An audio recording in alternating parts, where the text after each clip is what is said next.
కవినై కవితనై భార్యనై భర్తనై కవినై కవితనై భార్యనై భర్తనై మల్లెల దారిలో మంచు ఎడారిలో మల్లెల దారిలో మంచు ఎడారిలో పన్నీటి జయ గీతాల కన్నీటి జలపాతాల నాతో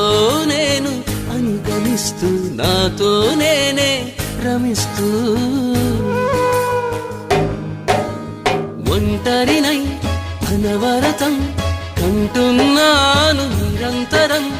కలల్ని కథల్ని మాటల్ని పాటల్ని రంగుల్ని రంగవల్లుల్ని కావ్య కన్యల్ని ఆడపిల్లల్ని జగమంత కుటుంబం నాది ఏకాకి జీవితం నాది